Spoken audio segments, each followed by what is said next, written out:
Sefer Vayikra, Parshat Tzav.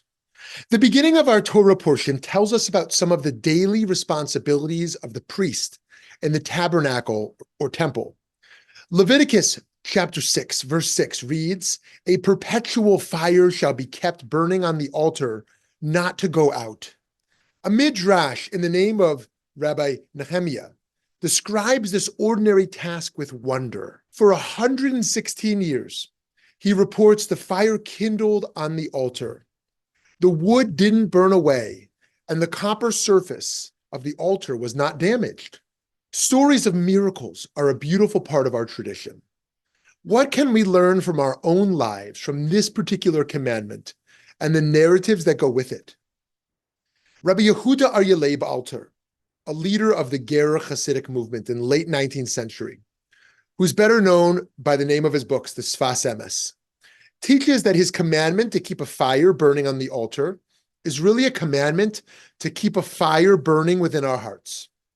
The fire of our hearts, says Sfas Emes, is ignited by chesed, loving kindness. This fire burns by the awakening of ahava, of love. When it burns, what it consumes or destroys is frivolous thoughts and wicked intentions. Rabbi Shefa Gold has composed a chant of this verse. She teaches that inside our hearts is a flame that must be kept burning. That fire is our passion for life, our yearning for God, our curiosity about the mysteries, our sparkle of humor, our enthusiasm for the work. We keep that fire burning by engaging in spiritual practice, by surrounding ourselves with beauty, by giving and receiving love and support, and by fully connecting with what and whom we love. It's crucial to bring attention to that flame on the altar of the heart, to feed that fire and to guard it with loving vigilance. We are called to kindle within ourselves a fiery sense of enthusiasm, a constant reawakening of the heart. Otherwise, distractions cling to us and draw our attention away from what we truly care about. We lose focus on our mission. We lack clarity about our values. We are off our spiritual track, and in more or less hidden ways, we can find ourselves sad and anxious and overwhelmed because we have lost our enthusiasm for our higher calling in the world. Our flame needs to be attended to and kept burning. The Hebrew word hitlavut or hislavus means something like enthusiasm or excitement. It's a reflexive form of the word for flame. So we could translate it very literally as something like self-ignition. It's used particularly in Hasidic literature to refer to a state of being and a mode of activity that one should strive to achieve in one's holy service of God. Rabbi Kalonymus Kalman Shapira, the Piazetzna Rebbe, taught and led in the years leading up to and during the Shoah, in the Holocaust, until he was murdered by the Nazis in 1943. In one of his works about adult education, he wrote about how enthusiasm itself has inherent value.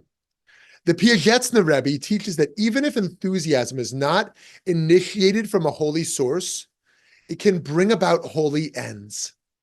He wrote, "This is a fundamental concept in Chassidut, that one should get excited, yitpa'el, activate oneself, and enthuse, yitlahev, ignite oneself, beginning with lower things. And these physical emotions are able to stimulate one to holiness. So even though it's only physical arousal, the essence is stimulated by the spirit, and the soul by the essence. What are the physical things of this world that get you excited and can stimulate your spirit towards holy ends? On the other hand, fire is destructive too, and this emphasis on passion and enthusiasm can be dangerous. If rather than questioning and listening, one reignites oneself constantly around beliefs one holds, one could end up as a militant fundamentalist. Rabbi Nachman of Breslov was a Hasidic mystic of the 18th and early 19th century, who appears to have experienced in his life great spiritual, emotional, creative highs, as well as devastating collapses into depression. Rabbi Nachman teaches the necessity of limiting the light of hitlavut. He says, a person certainly has to contract the light of their hearts, flaming, the hitlavut, which is till Ein Sof, infinity, in order that they might serve God in stages and with measure. For God desires our service, that we serve God with devotions and good attributes, which is possible only by means of the contraction. Does your enthusiasm ever glow so hot it scares you or impedes your ability to contribute of yourself? In spite of Rabbi Nachman's warning, for those of us who feel ever humbled by the complexity of life and the messiness and ambiguity of this broken world, it's especially important to build up the flames of our enthusiasm and to let them burn bright and drive us to act in the moments when we have moral or spiritual clarity. In the modern age, when skepticism is such a part of our lives, it is vital, even when questioning, even in the act, as Rabbi Nachman says, of contracting the light of our heart's flaming, especially in that act of contracting our light. It is vital that we keep it alive, that we not allow it to go out. Perhaps our greatest spiritual challenge is to constantly tend our inner light. How do we do that? Viktor Frankl was a psychoanalyst who survived the Holocaust in multiple concentration camps. His theory of logotherapy strives to discover how people can experience enthusiasm and fulfillment in the face of tragedy, pain, loss, or guilt, or also how people can live with enthusiasm and fulfillment with a different obstacle he observed in society in the years after the war, that of existential boredom. In either case, Viktor Frankl advocates that the solution is meaning, is purpose. Frankl writes, happiness cannot be pursued, it must ensue. One must have a reason to be happy. Once the reason is found, however, one becomes happy automatically. As we see, a human being is not one in pursuit of happiness, but rather in search of a reason to become happy. Last but not least, through actualizing the potential meaning inherent and dormant in a given situation. Frankl says that the meaning of life differs from man to man, from day to day, and from hour to hour. What matters, therefore, is not the meaning of life in general, but rather the specific meaning of a person's life at a given moment. Frankl compares this idea to a chess champion who is asked what the best chess move in the world is. Of course, it depends entirely on the situation on the board. Frankl goes on, the question of the meaning of life may actually be reversed. Ultimately, man should not ask what the meaning of his life is, but rather he must recognize that it is he who is asked. In a word, each man is questioned by life, and he can only answer to life by answering for his own life. He gives us this message to remember. When our flame is cold and dark, everyone has his own specific vocation or mission in life to carry out a concrete assignment which demands fulfillment. Therein, he cannot be replaced, nor can his life be repeated.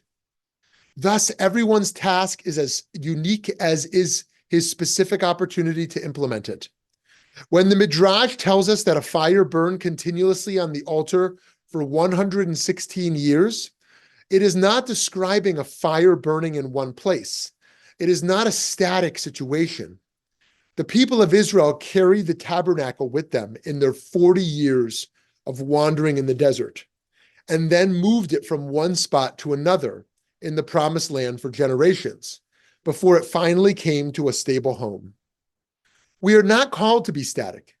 We are called to keep our flame burning, keep our fire burning through the many changes in our life, through learning about the world that changes our moral perspective, through growth and transformations in our own self-perception, through tragedies and loss, through high points, through low points, through our own self-reproach and our periods of existential boredom, through an infinite number of moments in which our lives have ever new and changing purposes. Through all of this and more, we must continue to feed and tend our inner flame. Keep it in control so it doesn't burn itself out. Allow it to breathe and glow and drive our actions and to light the world around us. Shabbat Shalom.